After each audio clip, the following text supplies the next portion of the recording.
So you're thinking about getting one of these, and yeah, it's pretty cool.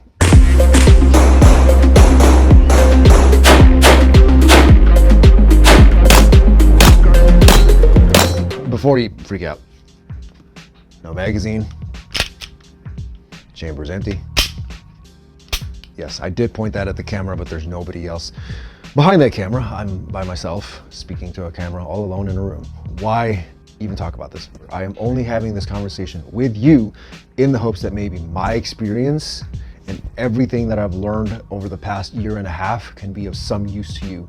Now, I understand that our individual lives have a lot of variables and different parts of it that don't necessarily align. So what your needs are may be entirely different from my needs. But I wanted to have this discussion just in case there's enough overlap where you can glean some kind of lessons from the things that I'm talking about. And so here we are. So yes, guns are cool. And why did I even start getting into them? Well, as I got older, as we all do, I started realizing a few things. First of all, I grew up feeling like I had no worth or value in this world. And so somewhere around 21, 22, after a good long stretch of self-loathing and rediscovery, I found some degree of value in who I was. And as that happened, and as I started to find worth in the things that I was doing, find value in the work that I was putting out into the world, grasping some amount of importance in who I was, the more I realized that I had to do what it took to protect it. And so, we lock our doors, we shutter our windows, we pay for insurance, we get medical coverage to make sure that this stays healthy and put together. But I realized, especially having been living in Los Angeles, that there was a gap there, and that after having been stopped by gang members a couple of times, there's really nothing standing between me and my safety with whoever it is that decides to accost me. And yes, I am Asian.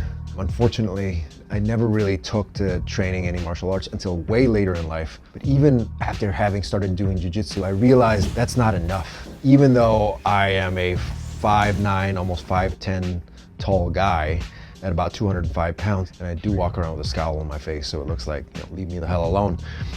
It's still not enough. If anyone decides that they want to mess with me or they want to get in my space, or worse, I really had no recourse, because even as a blue belt, I completely understand that there's not very much I can do if someone is determined to do something about ruining my safety and my sanctity. The more I considered it, the more it seemed to make sense that having an equalizer like this made a lot of sense. Simply because if there's anything I've ever learned in martial arts is that you don't want to get involved in it. The best thing that you can probably do is just to try and get away.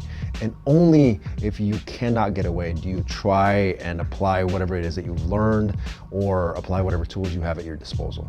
Unfortunately, in order to even get good enough in martial arts, it takes a lot of time. I've been doing Jiu-Jitsu for 4 years. I am still a basic blue belt. I have been humbled enough times amongst my own friends, people I train with, and with the people I've competed against, to realize there are people out there who are a ton stronger than I am, who are far more capable. And so what do I really have at my disposal? The thing about it is, as much as you think it's just going to be this thing that you slap on, that you carry with you in your day-to-day, it will reshape and redefine a lot of what you do, including the way that you dress, including how you behave socially. I rarely drink as it is, but when I go out and drink socially, I don't carry this, and I try to keep it at a minimum, only because one, I become a lot more attuned to how my safety can very easily be compromised, and two, if I want to have this with me legally, I have to be sober anyways. Otherwise, that's a no-go. As far as clothing goes, I was one of those guys that grew up wearing the tightest possible pants that I could wear and the tightest possible shirt that I could wear. And being 205 at like 5'9 3/4, you kind of have to get over the idea that you're gonna wear the same stuff back in the day. Even as recently as about a year and a half ago, and as I go out to get clothes, I have to take into consideration the size of things I wear to accommodate being able to carry this. Now this is a full-sized pistol. It's a lot more, let's say, unwieldy, trickier to carry, especially in your waistband. And I've been carrying pretty much every single day for the last year and a half. And I actually decided to go with a full size to see what it would be like to have the largest